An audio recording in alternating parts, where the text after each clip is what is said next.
untuk kegiatan sosialisasi LHK tahun 2025 yang akan segera mulai. Om Swastiastu.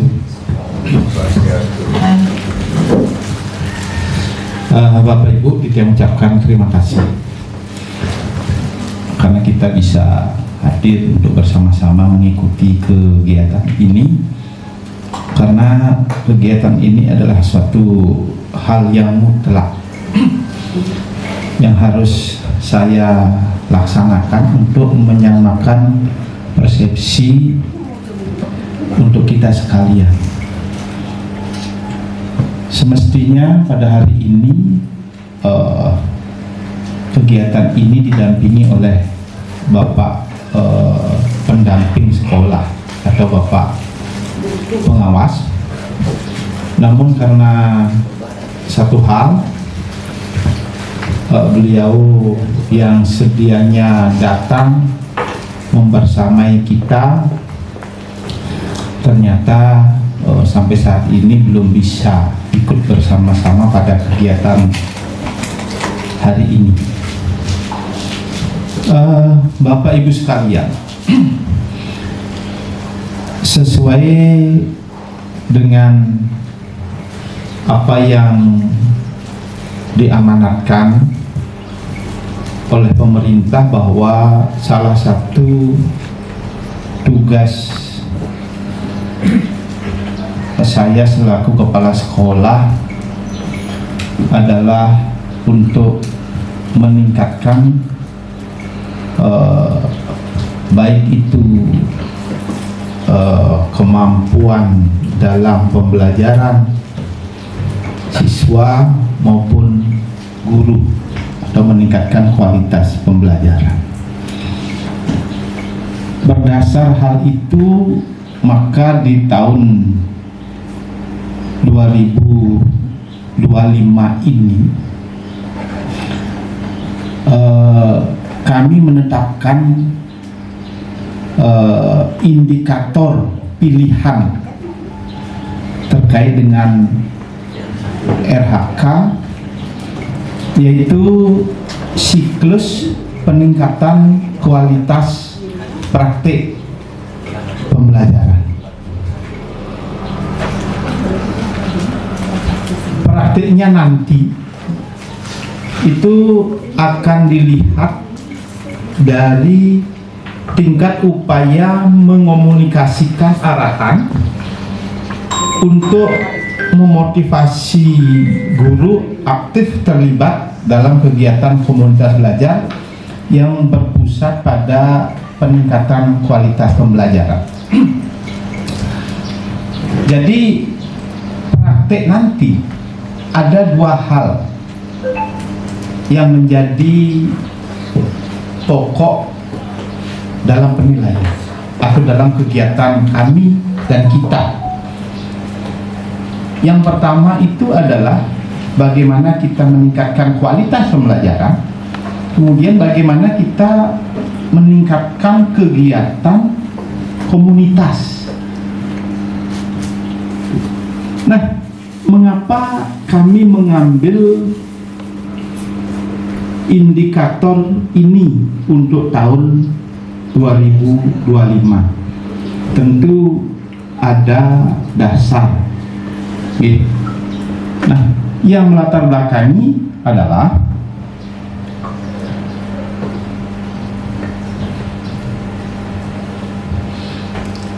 ini raport pendidikan. Bapak Ibu yang kita hormati, bahwa di dalam mengelola satuan pendidikan itu tidak bisa terlepas dari raport pendidikan. Nah, dari mana lahir raport pendidikan itu? Tidak lain adalah dari hasil ANBK, asesmen nasional itu, di mana anak-anak ikut pada kegiatan asesmen secara online, kemudian hasil itu akan melahirkan raport pendidikan. Nah, di dalam raport pendidikan ada 6 hal yang dipotret melalui aplikasi itu.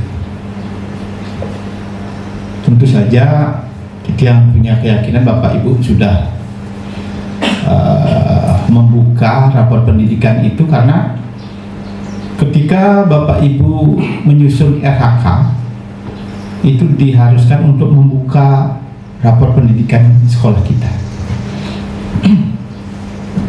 Nah, secara garis besar dapat Titiang sampaikan bahwa di dalam rapor pendidikan ada pencapaian-pencapaian.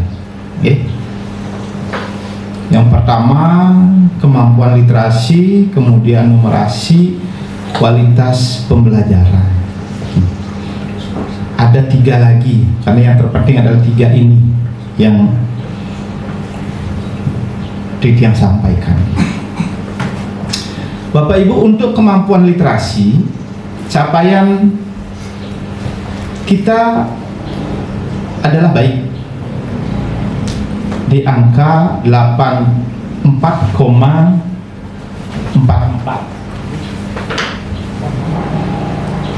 Kemudian di numerasi itu ada di capaian 73,33. Sementara di kualitas pembelajaran capaiannya adalah 71,82. Dari 3 ini ternyata yang terendah adalah di bagian kualitas pembelajaran. Inilah dasar mengapa saya menentukan bahwa indikator pilihan seperti yang tadi Titiang sampaikan adalah pada siklus peningkatan kualitas pembelajaran. Jadi ini yang menentukan. Jadi dasarnya adalah raport pendidikan. Nah, terkait dengan capaian 71,82 yang berada dalam kategori baik, mengapa kita berikan perhatian ini? Karena di angka itu masih bisa ditingkatkan. Jadi kita belum puas dengan angka atau capaian 71,82. Kita ingin meningkatkan capaian ini. Untuk itu ada beberapa hal yang akan kita lakukan ke depan. Refleksi dan perbaikan pembelajaran oleh guru. Oleh karena itu, pada setiap kegiatan supervisi, ya, setelah itu kami pasti meminta kepada Bapak Ibu sekalian untuk melakukan refleksi terkait dengan apa yang sudah dilakukan, dirasakan, dan apa yang akan dilaksanakan terkait dengan peningkatan kualitas pembelajaran. Makanya setiap habis supervisi kita harus ketemu kembali untuk membicarakan hal itu. Saya, kepala sekolah, akan mendengarkan bagaimana pengalaman Bapak Ibu selama mengajar, kekurangannya di mana, kelebihannya di mana, dan apa yang akan dilakukan sebagai tindak lanjut untuk menutup kelemahan itu. Dan ke refleksi nih. Kemudian penerapan praktek inovatif. Kepala Satuan Pendidikan mempelajari tentang penerapan praktek inovatif sebagai bagian dari kualitas pembelajaran. Bapak Ibu sekalian, bukan guru saja. Nah, ini namanya kan tetap kolaborasi. Dari saya pun, ya dari kepala sekolah, itu harus tahu model-model pembelajaran. Karena apa? Karena nanti kepala sekolah dan guru berkolaborasi untuk meningkatkan kualitas pembelajaran. Adalah sangat aneh jika Bapak Ibu tahu segala macam terkait dengan model pembelajaran yang inovatif dan lain sebagainya, sementara kami nggak tahu. Itu kan aneh. Makanya tepatlah bahwa kita akan tetap melaksanakan kolaborasi kita. Okay. Jadi supervisi ini jangan dianggap nak periksa, kita diperiksa dan lain sebagainya seolah-olah nggak percaya. Tidak. Ini adalah bagian dari kolaborasi. Kami kepala sekolah akan mendapat ilmu dari apa yang sudah Bapak Ibu tampilkan di kelas, demikian sebaliknya. Kami melihat, oh kelemahannya di mana sih, kekuatannya di mana sih. Karena kan adalah hal yang umum bahwa kita jarang bisa menilai apa yang sudah kita lakukan di kelas. Ya nak balik kewa ninggalin dakin tundun berdiri, kan gitu ya. Karena itu perlu kolaborasi, ada yang melihat. Ke supervisi ini. Pendidik mengimplementasikan pengetahuan tentang penerapan praktek inovatif untuk memperbaiki proses pembelajaran. Nah, jadi rekomendasi yang lain bahwa pendidik itu mengimplementasikan penerapan praktek baik. Seperti apa kita meningkatkan kualitas pembelajaran. Kepala Satuan Pendidikan mendorong perbaikan penerapan praktek inovatif melalui program kebijaksanaan dan penganggaran. Nah, salah satunya kegiatan ini adalah ke arah ini. Ya, kenapa kegiatan ini dilakukan? Ini adalah dalam rangka kita menuju ke arah bagaimana meningkatkan proses pembelajaran kita. Nah, karena latar belakang itu Bapak Ibu sekalian, melalui kesempatan ini Titian akan mengangkat satu tema. Ini dia,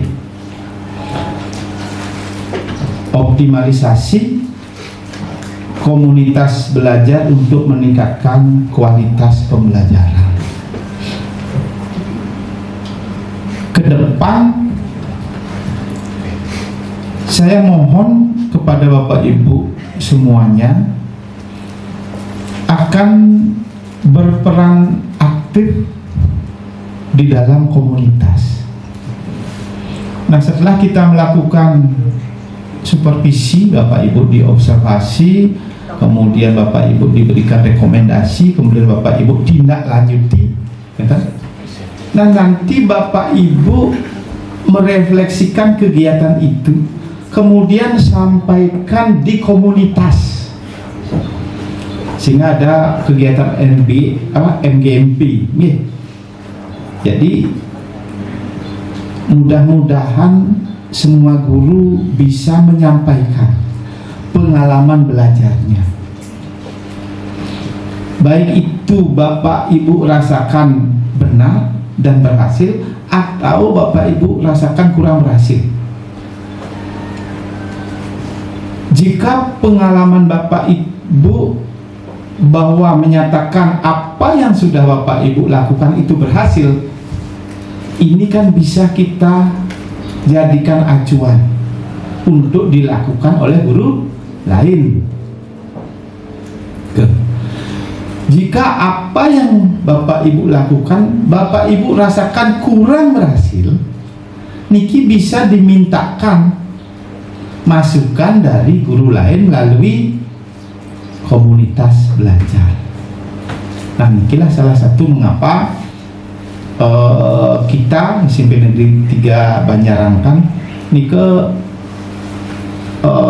melaksanakan program MGMP untuk memberikan ruang yang lebih luas kepada kita semua. Oke, ini Bapak Ibu. Jadi mudah-mudahan ke depan dan harus jalan MGMP-nya Bapak Ibu lah sebagai narasumber.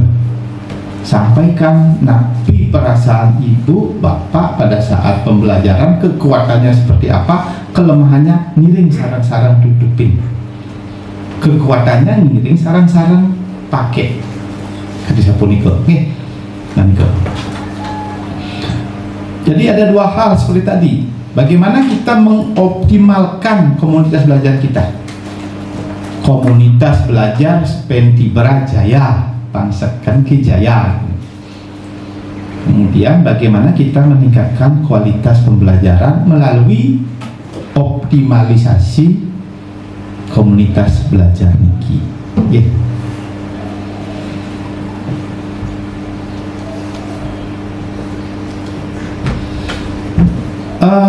Bapak Ibu sekalian, ada beberapa konsep yang melatar belakangi. Yang pertama, kualitas belajar yang baik sangat penting untuk meningkatkan pemahaman dan hasil belajar yang baik. Nih, konsep tidak bisa dibantah dah bahwa kualitas pembelajaran yang baik pasti akan melahirkan hasil yang baik. Pembelajaran yang efektif melibatkan berbagai metode dan pendekatan. Jadi tidak puput atau tidak cukup dengan ceramah saja. Bahwa saat ini, di zaman ini, model pembelajaran kita sudah berubah, di mana IT itu merupakan suatu keharusan. Nanti akan terlihat juga di sana. Jadi Bapak Ibu jangan menjadi guru tahun 1900 bersatu abad yang nu Bapak Ibu hanya mengandalkan ceramah. Bapak Ibu sudah ketinggalan satu abad, karena Bapak Ibu masih berada di tahun 1900 waktu saya jadi murid, Bapak Ibu jadi murid. Kita sekarang sudah tahun 2000 ya. Kemudian pembelajar ini meningkatkan kualitas pembelajaran untuk siswa dan guru.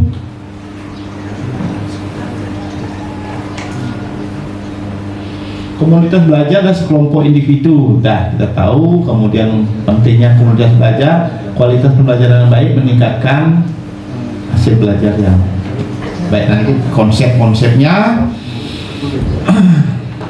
Nah, Bapak Ibu, ini faktor yang mempengaruhi kualitas pembelajaran. Seperti tadi yang bilang, ada metode pembelajaran.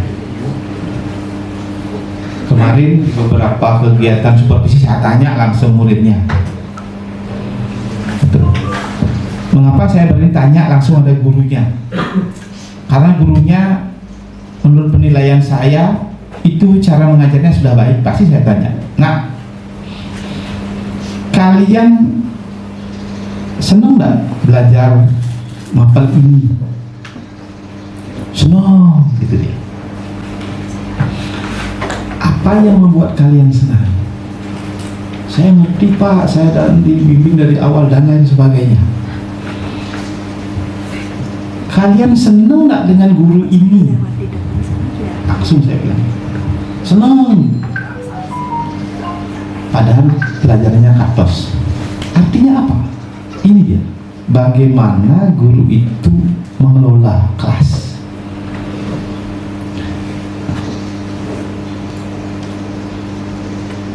Kita yakin bahwa tidak gampang mengelola kelas, dan kita pun yakin bahwa kita bisa mengelola kelas. Muridnya nggak sengaja orang Pak, murid kini dan lain sebagainya. Oh, jangan muridnya beli. Ternyata pola pikir seperti itu makin Zaman ini sudah tidak berlaku lagi. Jadi lagi sekarang aja murid sengidang mengelola murid, berarti kan kita yang salah. Kan begitu artinya. Padahal kita dididik untuk bagaimana bisa mengelola. Nah, kita jadi giring bersama-sama nanti untuk mengelola.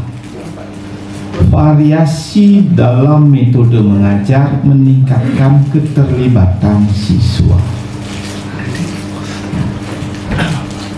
Ada bos, Titi yang coba akan memperlihatkan beberapa video, bagaimana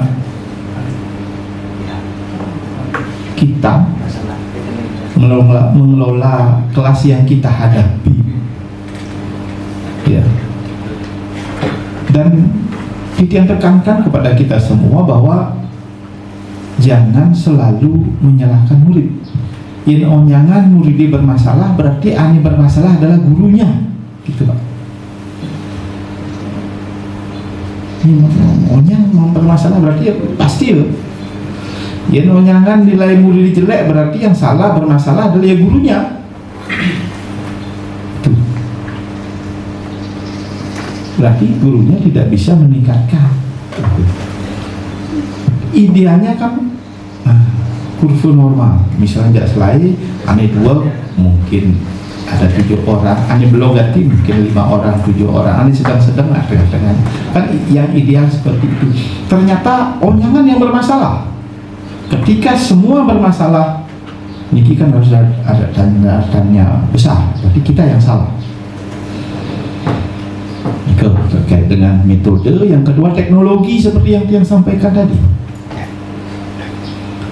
Kalau keberhasilan pembelajaran adalah 100% dari 4 komponen, niki 25, niki 25, niki 25, niki 25. Ketika Bapak Ibu tidak melibatkan teknologi, berarti Bapak Ibu hanya mencapai maksimal 75, kan gitu artinya.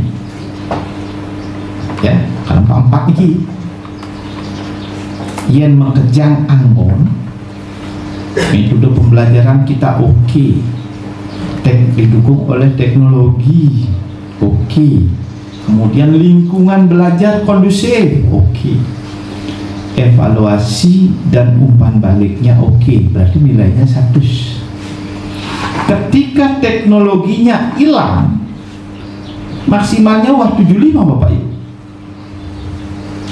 kan begitu ya. Ketika metode pembelajarannya tidak masuk, ya, misalnya mengandalkan ceramah, tidak mengikut sertakan anak dalam kegiatan itu, berarti kan berkurang lagi, ya, mungkin 50% maksimal. Nah, mari kita bersama-sama, Pak Ibu, ya. Kemudian kita sadari bahwa untuk melaksanakan ini ada beberapa kendala kita. Ya, kita yakin kemungkinan ada kalau kita pakai teknologi, misalnya pakai apa ini namanya proyektor sangat kurang. Bagaimana caranya? Nah, kemarin waktu supervisi, salah satu guru sudah membawa bendanya langsung. Nah, ini bagian dari inovasi. Bendanya langsung dibawa ke kelas. Nah, bagus ini. Ya. Tak kala teknologinya misalnya kurang mendukung, barangnya dibawa. Bagus ini. Ya. Jadi kita bisa menetralisir kekurangan, ya, berinovasi kita di sana. Karena sekolah tidak bisa menyiapkan ini, Bapak Ibu. Kena ngira kerja telung dase ngalah waktu telung gitu modal. Sehingga Kang Wang kalau mau Bapak Ibu diobservasi, mare ngelepak masang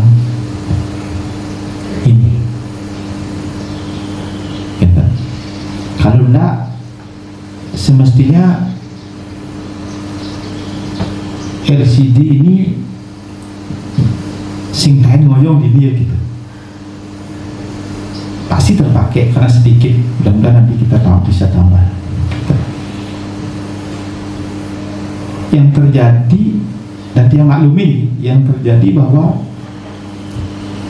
Bapak Ibu akan memberikan atau menerapkan model pembelajaran, melaksanakan pembelajaran di kelas ini kisah pun beda antara kita pada saat diobservasi dengan tidak. Kan dia Pak Tiana konen siap diobservasi, banyak konen siap diobservasi karena sing siap ngajain artinya kan gitu.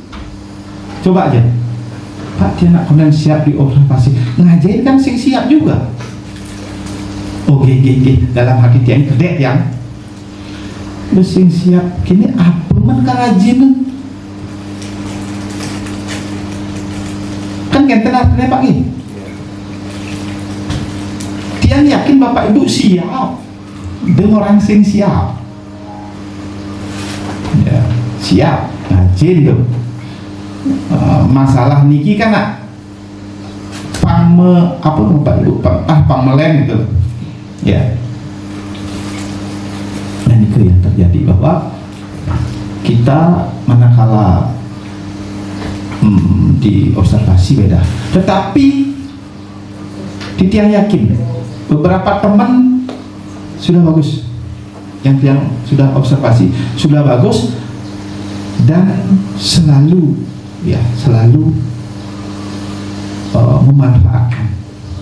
memanfaatkan teknologi. Terima kasih. Nah ini Bapak Ibu faktor-faktor. Jadi ini adalah satu keharusan. Kemudian evaluasi, silakan lanjut.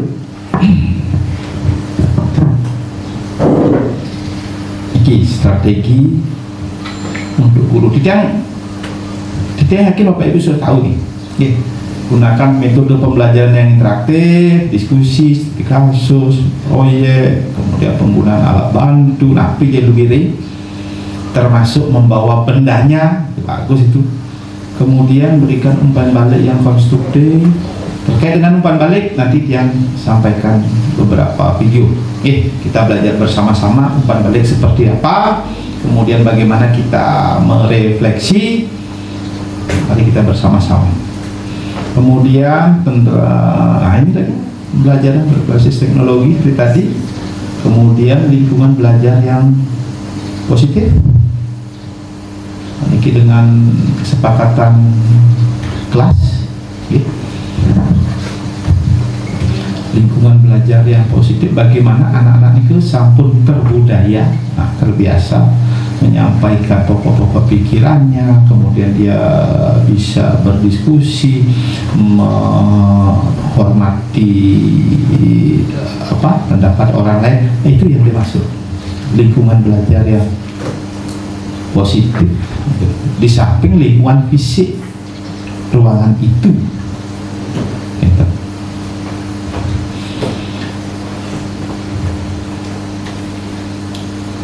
Motivasi siswa, ciptakan suasana yang mendukung eksplorasi. Bagaimana kita bisa mengeksplor, mengetahui sebanyak-banyaknya kepada siswa itu dan memanfaatkan apa yang ada dalam dirinya. Kelola anak yang ada pada kriteria di bawah. Kadang-kadang ibu memperhatikan hanya anak-anak yang ngerti, angkat tangan, hanya itu yang kita berikan perhatian. Embalah engsapang nah itu. Ini yang ada beberapa yang Tiang temukan. Ke depan tolong berikan juga pelayanan kepada mereka. Misalnya dengan Bapak Ibu, walaupun dia sing angkat tangan gitu, kasih dia pertanyaan. Walaupun tidak bisa, berarti kan dia ada gairahnya untuk belajar, kita jelaskan biar nelenan mengerti.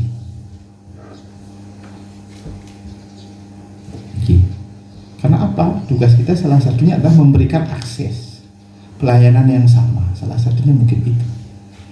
Benar pemerintah kepada anak-anak itu, maka pembelajaran harus berdiferensiasi. Itulah dia.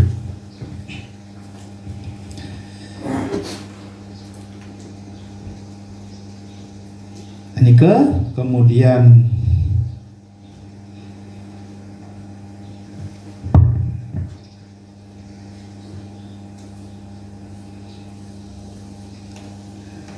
makin manfaat komunitas.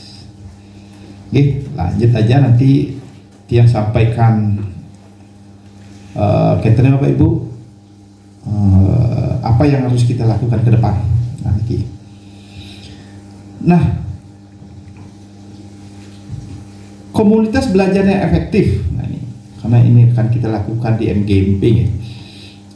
Strukturnya harus jelas, kemudian partisipasi aktif, kemudian budaya kolaborasi.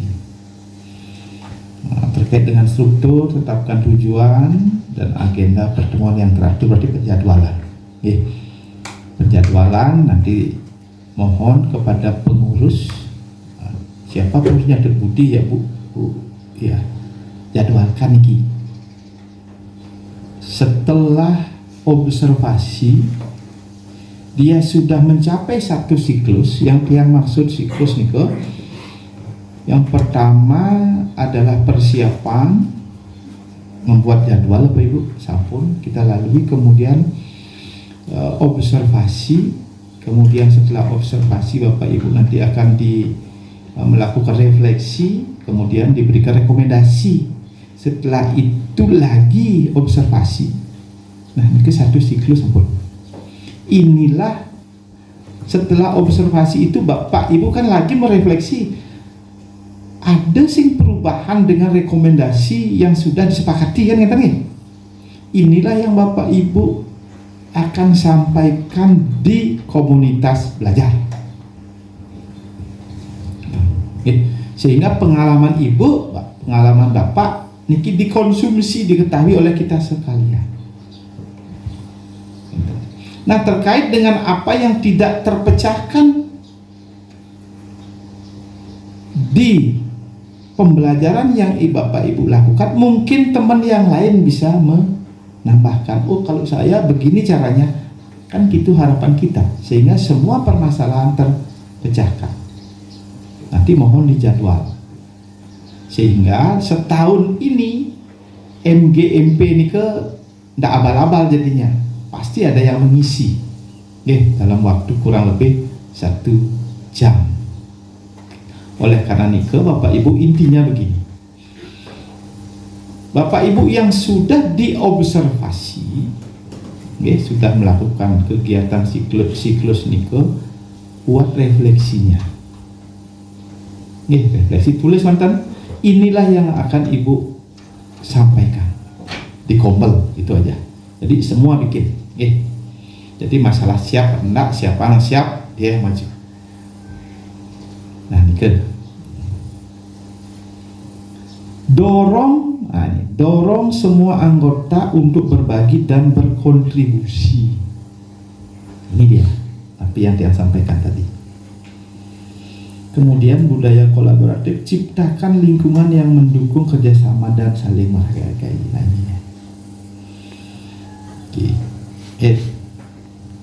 Nah, kalau ini berjalan sesuai dengan harapan kita, dia yakin banyak masalah yang bisa kita selesaikan.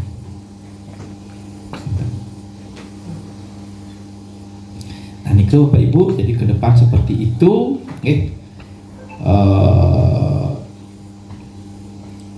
Inti-intinya mantan sudah Didian